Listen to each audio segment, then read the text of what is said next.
Hello students, welcome to Raghav Pathshala. आज हम all board exam जो आपके बोर्ड एग्जाम होंगे इस बार, उसमें जो वास्तविक संख्या है आपका अध्याय नंबर 1, उसके इंपॉर्टेंट क्वेश्चंस के बारे में डिस्कशन करेंगे।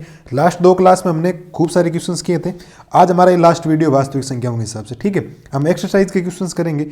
वो 2 वीडियो में मैंने क्वेश्चंस अलग अलग आपको बताए थे बाहर से, ठीक है। तो चलिए पहला क्वेश्चन क्या कह रहा है, ध्यान देना पहले क्वेश्चन में कि 510 और 92 का आपको एचसीएफ और एलसीएम ज्ञात करना और सत्यापित भी आपको करना है, ठीक है। तो सत्यापित करते हैं। और आपको कौन सा मेथड लगाना है एचसीएफ और एलसीएम निकालने के लिए? अभाज्य गुणनखंड विधि से एचसीएफ और एलसीएम निकलता है, तो हम हेडिंग लगाएंगे यहाँ पर अभाज्य गुणनखंड विधि से।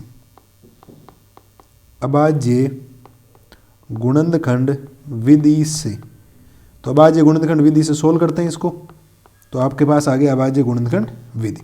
दोनों नंबर है अलग अलग, तो इनका अलग अलग सॉल्यूशंस करना है। एक आपको करना है 510 का और एक अभाज्य गुणनखंड करने हैं आपको 92। फिर इनका सत्यापन करना है, सत्यापन भी कर लेंगे, नो टेंशन है, ठीक है।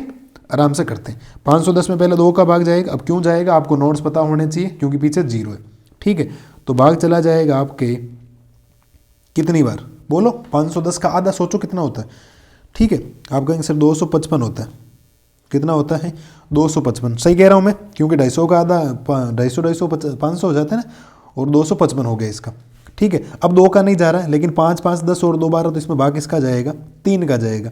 तो पहले चला जाएगा 8 3 24 और 5 3 15 85 बार। अब 8 और 5 13 होता है, बट 13 में 3 का नहीं जाता है, तो 5 का जाएगा। 5 का कितनी बार जाएगा? 17 बार, ठीक है। और 17 में 17 का भाग कितनी बार जाता है? 1 बार। तो ये हो गए हमारे 510 के अभाज्य गुणनखंड। अब 92 के करते हैं, तो 2 का भाग जाएगा, पहले गए 4 बार, फिर हो गया 46, वापस 2 का भाग जाएगा, तो 46 का आधे कितने होते हैं? 23। और 23 एक अभाज्य संख्या होती है, 23 में किसका भाग जाएगा? 23 का, ठीक है। तो आप लिखेंगे क्या? आप लिखेंगे अतः। आपको एग्जाम में हमेशा नीचे लिखना होता है संख्या के, तो मैं तो यहाँ लिख रहा हूँ, जगह पड़ी इसलिए, ठीक है। 510 को मैं क्या लिख सकता हूँ? 2 की घात 1 गुणा में 3 की घात 1 गुणा में 5 की घात 1 और गुणा में 17 की घात 1। कोई डाउट नहीं होना चाहिए। और जो 92 यानी 92 में आया है आपके पास, उसको मैं लिख सकता हूँ 2 की घात 2 गुणा में लिख सकता हूँ 23 की घात 1। आप लिखेंगे। तो इनका अगर आपको एचसीएफ निकालना है, क्या निकालना है? एचसीएफ। एचसीएफ किसका निकालना है? 510 तथा 510 तथा 92 का मुझे क्या निकालना है? एचसीएफ निकालना है। तो एचसीएफ ने क्या बोला था? उभयनिष्ठ संख्या। आप कहेंगे सर उभयनिष्ठ तो केवल 2 है इसके अंदर, बिल्कुल 2 है। और फिर जो उभयनिष्ठ संख्या आती है, कॉमन संख्या आती है, उसकी कौन सी घात लेनी? न्यूनतम। तो इधर घात 1 है, इधर 2 है, तो हम कौन सी घात लेंगे? इसकी 1। और 2 की घात 2 कितना होता है? 2 होता है। तो ये कितना हो गया आपके पास? 2 इसका एचसीएफ आ गया। अब मुझे इसका क्या चाहिए? एलसीएम। अगर आपको निकालना है इसका, क्या चाहिए? एलसीएम। तो एलसीएम ऑफ 510 तथा 92, ठीक है। 510 तथा 92 का अगर आपको एचसीएफ एलसीएम चाहिए, तो सभी संख्याएं लेनी। तो सभी में देखो, एक 2 आया है, एक 3 आया है, एक 5 आ गया, एक 17 आ गया, और एक क्या आया आपके पास? 23 आ गया। इसके अलावा कुछ आया? और इनकी अधिकतम घातांक लेने। 2 की अधिकतम घात कितनी है? 2। 3 की अधिकतम घात 1 ही है, 5 की भी अधिकतम 1 है, 17 की भी 1 है, और 23 की भी कितनी है?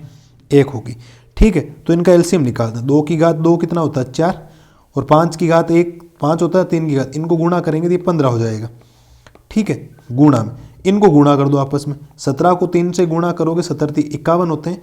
17 को 2 से गुणा करोगे 34, 34 और 3 हो जाएंगे 34 और 5, 17 थे 51, 5 गए थे ना, हाँ, गुण ये हो गया 39, ठीक है। और 15 को 4 से गुणा करोगे, ये हो जाएंगे 60 गुणा, ये हो जाएंगे 391।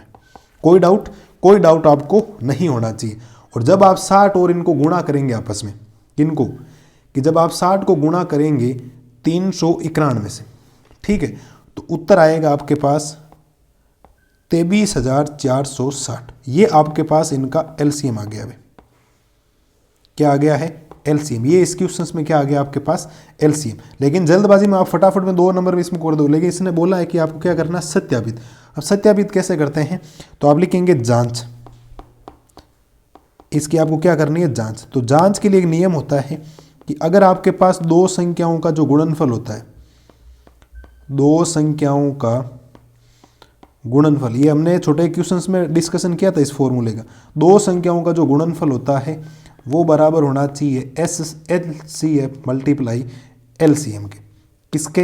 HCF मल्टीप्लाई LCM होना चाहिए। तो दो संख्याएं कौन कौन सी, एक संख्या है 510 गुणनफल का मतलब गुणा, और दूसरी संख्या है 92। HCF कितना आया 2 और LCM आया है 23,460। अब इनका गुणनफल दोनों का सेम आना चाहिए। जब आप 510 को गुणा करेंगे 92 से, ठीक है, तो इसका आंसर आएगा 46,920 बराबर में। और जब आप 23,000 जो 460 आपके पास आया है उसको 2 से गुणा करेंगे तो भी रिजल्ट कितना आएगा 46,920। देखो उत्तर सेम आया नहीं आया, दोनों तरफ बिल्कुल सेम आया। तो आप लिख देंगे ये हो गया इति सीधम। क्या हो गया, इति सीधम। इतना सा काम करना, ये आधा नंबर आपके एग्जामिनर काट सकता है, इस बात को ध्यान रखना अगर आप इसको करके नहीं आए तो। ठीक है, तो एकदम सिंपल सा क्वेश्चन से, ज़्यादा कोई दिक्कत करेगा नहीं, आराम से अभाज्य गुणनखंड विधि लगाई और नॉर्मल सा क्वेश्चंस हो गया। ठीक है, तो ये हमने कर दिया इस क्लास का फर्स्ट क्वेश्चंस। अब चलते हैं क्वेश्चन नंबर सेकंड में। तो सेकंड क्या कह रहा है कि अभाज्य गुणनखंड विधि से 6, 72 और 120 का LCM और HCF ज्ञात करना। या आपको सत्यापन का नहीं बोला है, तो कभी भी सत्यापन आप नहीं करें, इस बात का ध्यान रखें। ठीक है, तो हल में लिखेंगे अभाज्य गुणनखंड विधि से। ये पूरी भाषा लिखनी बहुत ज़रूरी है, अगर आप भाषा नहीं लिखेंगे तो एग्जाम में क्या हो जाएंगे, आपके नंबर कट जाएंगे। तो आप लिखेंगे अभाज्य गुणनखंड विधि से। हम कौन सी विधि लगा रहे हैं, अभाज्य गुणनखंड। ठीक है, यहाँ सत्यापन आपको नहीं करना, 3 संख्याओं के लिए सत्यापन होता नहीं, कभी कभी हो जाता कभी नहीं होता, रेयर चांस में कभी भी नहीं होता है। तो 3 संख्याएं लेते हैं। एक संख्या है आपके पास 6, एक संख्या है आपके पास 72 और एक संख्या है आपके पास 120। तो तीनों संख्याओं का 6 में भाग देंगे 3 बार और 3 में 3 का 1 बार। 72 में 2 का भाग जाएगा कितनी बार, 36 बार। 36 में वापस 2 का जाएगा 18 बार। 18 में वापस 2 का जाएगा कितनी बार, 9 बार। 9 में जाएगा 3 बार और 3 का 3 में 1 बार। 120 हो गया, 2 का भाग जाएगा कितनी बार, 60 बार। वापस 2 का भाग गया कितनी बार, 30 बार। वापस 2 का भाग गया कितनी बार, 15 बार। और वापस जब आप इसमें 2 का भाग देंगे जाएगा, सॉरी अब 2 का जाएगा नहीं, अब 15 आ गया है ना, तो 15 में भाग जाएगा किसका, 3 का कितनी बार, 5 3 15। और 5 में 5 का भाग कितनी बार हो गया, 1 बार। बोलो कोई डाउट, कोई डाउट नहीं होना चाहिए। आप लिखेंगे अतः जो 6 है उसको मैं लिख सकता हूँ 2 की घात 1 गुणा में 3 की घात 1। और जो 72 आया है आपके पास उसको लिख सकता हूँ 2 की घात 3 और 3 की घात 2। और जो आपके पास 120 आया, कितना 120 को लिख सकता हूँ 2 की घात 3, 3 की घात 1 और 5 की घात कितनी, 1। बोलो कोई डाउट, कोई डाउट नहीं होना चाहिए। आप लिखेंगे तो अब इसका आपको निकालना है HCF, और जिन संख्याओं का HCF निकालना उसको कोष्टक में लिख दें। 6 का HCF निकालना है, 72 का निकालना है और 120, इन तीनों संख्याओं का HCF क्या होता है, कॉमन संख्या। ध्यान से देखो, इधर भी 2 है, इधर भी 2 है, इधर भी 2 है, तो एक तो 2 कॉमन आ गया। फिर गुणा, फिर इधर भी 3 है, इधर भी 3 है और इधर भी 3 है, तो एक 3 और कॉमन आ गया। अब इनकी न्यूनतम घातांक लेनी, तो यहाँ देखो न्यूनतम घातांक कितनी है, 2 की 1 है और 3 की भी कितनी है, 1। और 2 और 3 को जब आपस में गुणा करेंगे तो आपके पास उत्तर कितना आ जाएगा, 6 उत्तर आ जाएगा। कितना आ जाएगा, 6।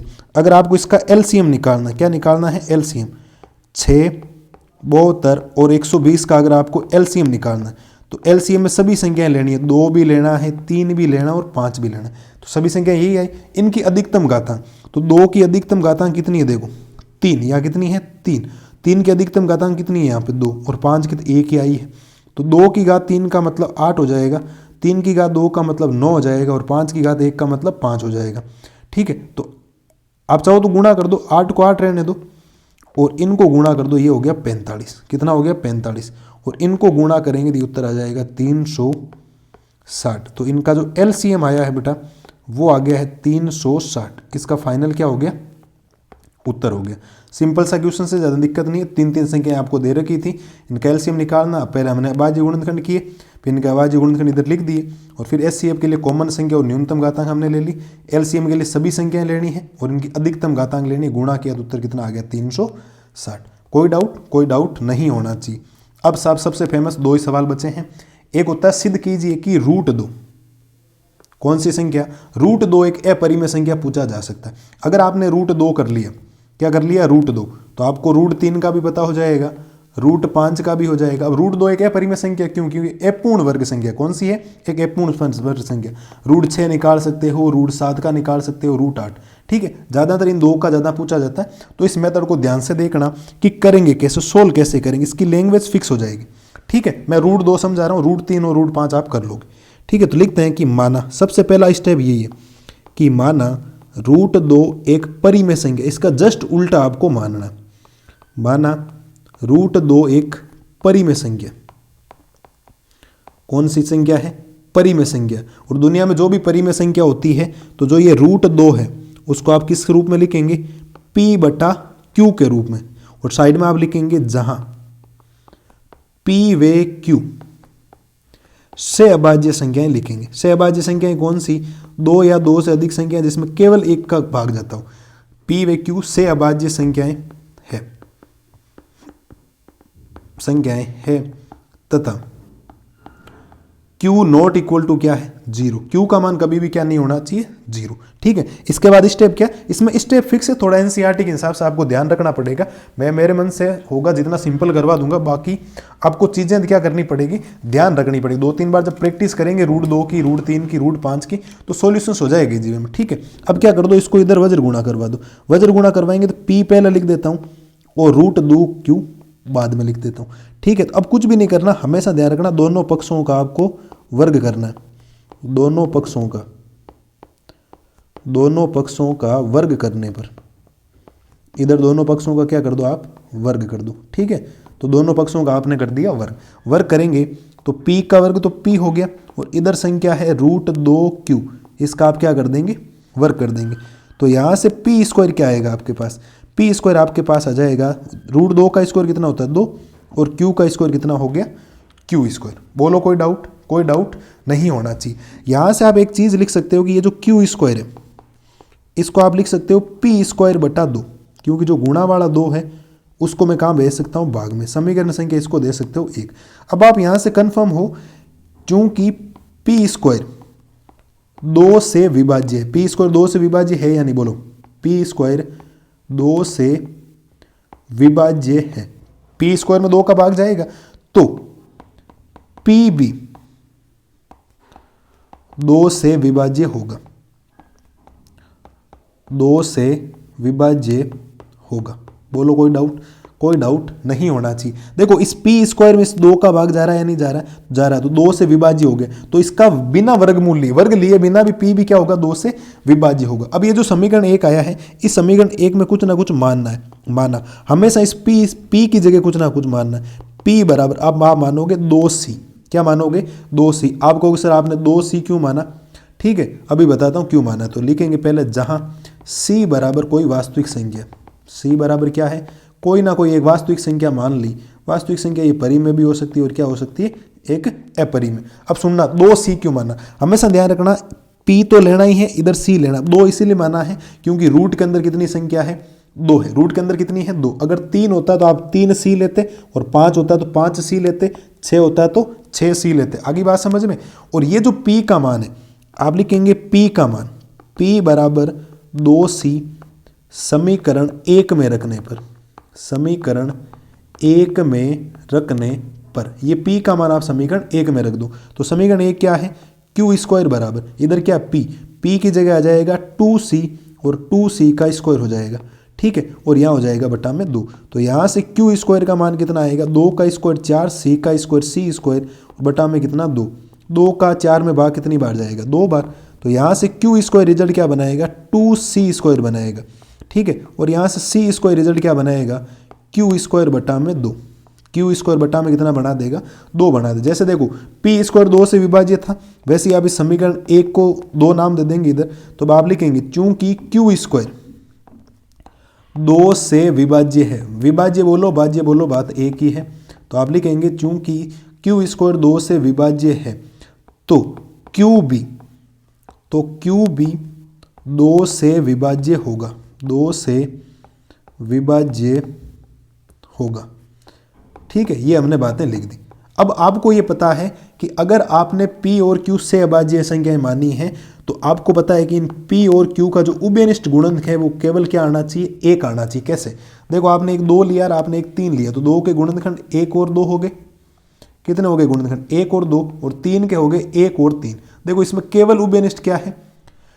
ऐसी दो या दो से अधिक संख्याएं, ठीक है, ऐसी 2 या 2 से अधिक संख्याओं का जो ग्रुप होता है यानी समूह होता है, उसमें केवल कॉमन क्या आना चाहिए? 1 कॉमन आना चाहिए। 1 के अलावा कुछ भी कॉमन नहीं आना चाहिए। लेकिन बेटा 1 तो सब संख्याओं में कॉमन होता है, बट यहां देखो P भी किससे विभाज्य है? 2 से, और Q भी किससे विभाज्य है? 2 से। तो आप लिखेंगे चूंकि समीकरण 1 व 2 से, चूंकि समीकरण 1 व समीकरण 2 से स्पष्ट है कि 2 से स्पष्ट है कि P व Q का उभयनिष्ठ गुणनखंड, P व Q का उभयनिष्ठ गुणनखंड 2 है। अतः हमने जो माना है वो गलत अवधारणा है, वो गलत अवधारणा है। अतः इससे सिद्ध होता है कि हमने क्या माना था? एक परिमेय संख्या माना था, लेकिन परिमेय संख्या तभी होगी जब P और Q में केवल एक कॉमन होना चाहिए। इसका मतलब परिमेय नहीं यदि संख्या कौन सी होगी? आपकी अतः इससे सिद्ध होता है कि, इससे सिद्ध होता है कि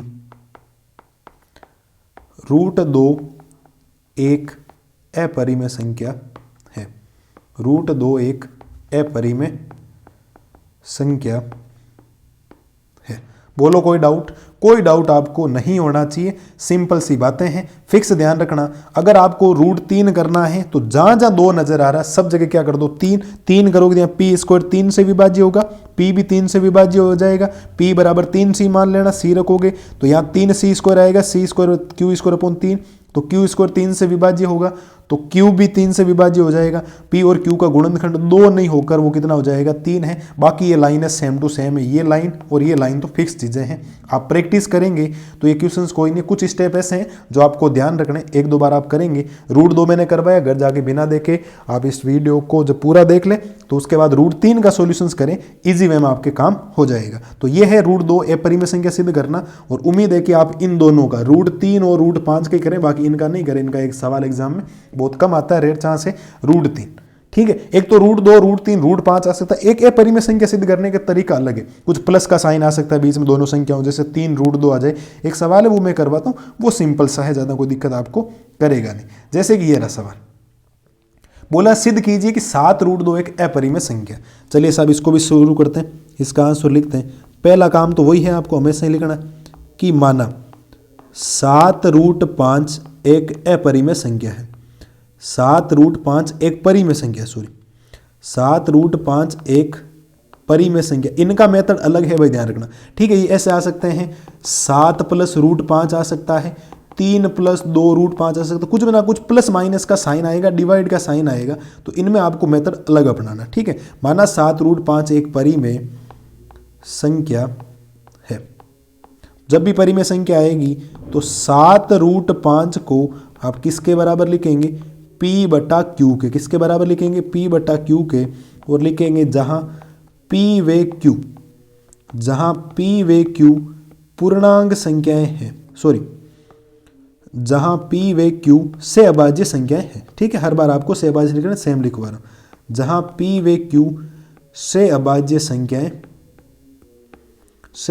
संख्याएं है, ठीक है। और तथा Q ≠ 0, Q का मान क्या नहीं होना चाहिए? 0 के बराबर नहीं होना चाहिए। अब जैसे देखो, फटाफट में ऐसे वज्र गुणा मत करवा देना, इसका मेथड अलग। जैसे √2, √3, √5 उनका मेथड अलग है। इसमें क्या करना है, जब भी ऐसा क्वेश्चन आएगा इस रूट वाले नंबर को इधर रखना है। तो इस √5 को हमने रख दिया इधर, और बराबर में हो गया P/7 गुणा वाला कहाँ चला गया? भाग में। लो साहब सवाल खत्म होने वाला है। आप कहोगे सर सवाल खत्म कैसे हो गया? इतना ही थोड़ी, इतना ही है। अब एक भाषा लिखवा रहा हूं, वो भाषा आप याद कर लेना, चाहे मिला लेना। आप लिखेंगे क्योंकि P व Q पूर्णांक है, क्योंकि P और Q पूर्णांक ही होते हैं इसमें, जहां p व q पूर्णांक है तो p/7q, ये वाली जो संख्या p/7q, ये वाली p/7q, ठीक है, p व q पूर्णांक है तो p/7q एक परिमेय संख्या होगी, एक परिमेय संख्या होगी। कौन सी संख्या होगी? एक परिमेय संख्या होगी। अतः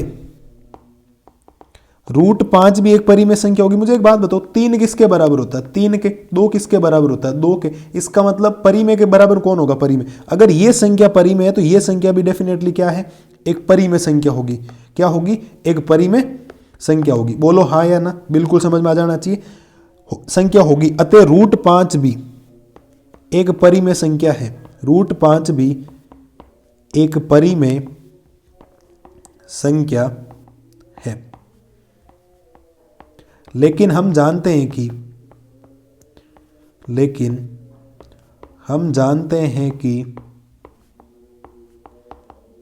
मैंने अभी क्या बोला था? ऊपर √2 करवाया नहीं करवाया? देखो ये रहा √2, √5 तो आपकी एक अपरिमेय संख्या है ना, ठीक है। तो आप लिखेंगे लेकिन हम जानते हैं कि √5 एक अपरिमेय संख्या है।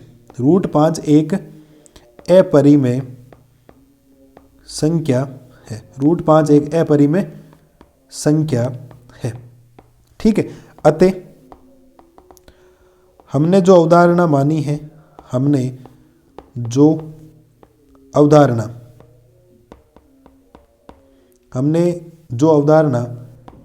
मानी है वह गलत है। अतः इससे सिद्ध होता है कि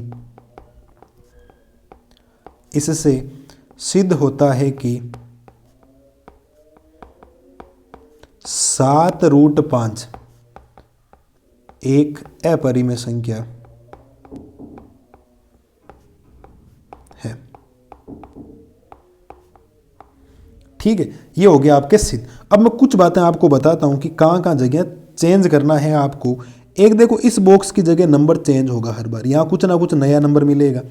एक इस बॉक्स की जगह नंबर चेंज होगा, एक इस बॉक्स की जगह नंबर चेंज होगा, एक इस बॉक्स की जगह नंबर चेंज होगा, बाकी सेम लैंग्वेज है। अब एक इमेजिन करना कि अगर सवाल आ जाता कि आपको पूछता कि 3√2 आ गया, तो 3√2 को आप लिखते p/q के रूप में। फिर √2 बराबर क्या आता? p गुणा वाला कहाँ आ जाता? भाग में आता है, यानी फिर लिखते आप √2 बराबर p/, क्योंकि p व q पूर्णांक है तो p/3 की एक परिमेय संख्या होगी। अतः √2 भी एक परिमेय संख्या होगी। लेकिन हम जानते हैं कि √2 एक अपरिमेय संख्या है, अतः हमने जो उदाहरण मानी है वह गलत है। इससे सिद्ध होता है कि 3√2 एक कौन सी संख्या है? अपरिमेय संख्या। ये सारी बातें सेम है, ज़्यादा चेंजेज है नहीं, आप आराम से देख लो। ये इतना सा है। 2 टाइप के सवाल आ सकते हैं, या तो एक गुणा प्लस माइनस गुणा भाग का कोई चिन्ह आ सकता है। जब भी कोई चिन्ह आएगा तब पहले आप इसको लिखें। जब सपोज ऐसा कोई प्लस का साइन आ गया, 2 + 2√3 बराबर p/q हो गया, तो पहला काम आपका होगा इसको इधर गुणा का, प्लस का 3 उधर जाना माइनस का, फिर इनका एलसीएम लेने के बाद जो गुणा वाला है उसको कहाँ भेजना है? भाग में भेजना है। ये प्रैक्टिस आप एनसीईआरटी से कर लेना। एनसीईआरटी आपकी किताब में खूब सारे सवाल पढ़ें। एनसीईआरटी किताब में आपके क्या है? खूब सारे सवाल है, कोई दिक्कत आपको आएगी नहीं। आराम से आप इसका सॉल्यूशन देख लें, सिंपल सा सॉल्यूशन से। ये छोटा क्वेश्चन से 2 नंबर में आ सकता है, बट ये ज़्यादातर चांसेस रहते हैं कि ये आ सकता है आपके, ठीक है। तो आप इसका भी एक बार आराम से देख लो, मैं तो धीरे से समझ के। कोई डाउट हो तो आप आराम से पूछ लेना, कोई दिक्कत वाली बात है नहीं, ठीक है। कुछ बातें हैं फिक्स, आप ध्यान रखें, ठीक है। तो हमने एचसीएफ और एलसीएम के बारे में चर्चाएं की, 2 एचसीएफ और एलसीएम के किया, एक √2 और एक √3 के किया। और ये जो आपके वास्तविक संख्याएं हैं, ये वाला जो चैप्टर है, ये आज आपके क्या हो गया? कंप्लीट हो गया, ठीक है। ये हो गया कंप्लीट। ये मैंने आपको 3 पार्ट में करवाया था। पार्ट कितने करवाए थे? टोटल 3। ये पार्ट नंबर 3 है। पार्ट 1 और पार्ट 2 ऑलरेडी अपलोड हो चुका है, तो ये है पार्ट नंबर 3। आगे जो भी चैप्टर है एनसीईआरटी में, जो भी बचे हैं 2 से लेकर 14 तक, उनका ओनली फॉर एक ही 1 शॉट आएगा। भाई ध्यान रखना, क्या आएगा? 1 शॉट। एक ही वीडियो में सारे क्वेश्चंस आपको समझा दिए जाएंगे, जितने भी बनेंगे, चाहे वो एमसीक्यू बने, चाहे अति लघुरात्मक बने, चाहे बड़े बने, चाहे छोटे बने। जो चैप्टर का जो पूरा निचोड़ होगा ना एकदम, कि जो एग्जाम में आपको पढ़ने लायक है, जिन चीज़ों को इग्नोर करना उनको नहीं पढ़ने, ये क्वेश्चंस आप इस टाइप के पढ़ के चले जाएं, आपके पूरे बोर्ड में नंबर आ जाएंगे। अब जितने भी चैप्टर आएंगे, चाहे भले टाइम लगो, वीडियो थोड़ा बड़ा हो सकता है, ठीक है, लेंथ थोड़ी सी बढ़ेगी, बट 1 शॉट ही बनेगा वीडियो का, ठीक है। और आपको ब्लूप्रिंट आपको पता है, ब्लूप्रिंट के हिसाब से पढ़ते जाएं, सभी ऑल बोर्ड एग्जाम के हिसाब से ब्लूप्रिंट आपको पता है। और ये हमने आज क्लास में वास्तविक संख्याओं का चैप्टर पूरा कर लिया। उम्मीद है कि आपको ये शुरुआत में हमने क्वेश्चंस किया था, ये समझ में आ गया होगा, कोई दिक्कत वाली बात है नहीं। फिर हमने एक SCF और LCM इनका ज्ञात किया था, तो इनका आराम से देख लें, SCF और LCM, ठीक है। फिर एक √2 वाला अपरिमेय वाला किया था, इसका भी सॉल्यूशंस आराम से आप देख लो, ठीक है, पॉज करके। ये फिक्स पैटर्न के सवाल हैं, आपको ध्यान रखना पड़ेगा। और फिर हमने एक लास्ट में किया था कि सिद्ध कीजिए कि 7√5 एक अपरिमेय संख्या है, जिसका ये इतना सा फॉर्मेट है, कुछ भी संख्या आ सकती है। NCERT का आप क्वेश्चंस कर लें। और मैथमेटिक्स में ध्यान रखना, हमेशा ये वर्ड आप जिंदगी में उतार के रख लेना, बिना प्रैक्टिस के कोई चीज़ें पॉसिबल नहीं होगी। तो मिलते हैं जल्दी नई वीडियो में, तब तक मस्त रहिए, स्वस्थ रहिए, रिवीजन करते रहिए। Thank you.